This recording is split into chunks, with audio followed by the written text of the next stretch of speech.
তো আজকে আমরা আবারও চলে আসলাম নতুন একটি মেশিনের ভিডিও নিয়ে। তো এটা একটা ছোট ম্যানুয়াল মেশিন, এটা চাইলেও অটোমেটিকও করা যায়। তো এই মেশিনটার কাজ হচ্ছে যে কোনো সিড আপনি কাটিং করা যাবে, পাশাপাশি রিপিট করা যাবে, ব্যানও করা যাবে।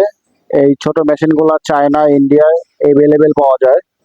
তো বাংলাদেশে ওরকম অ্যাভেলেবেল না, মার্কেটে যেগুলো রেডিমেড পাওয়া যায় এগুলো খুবই দুর্বল মেশিন।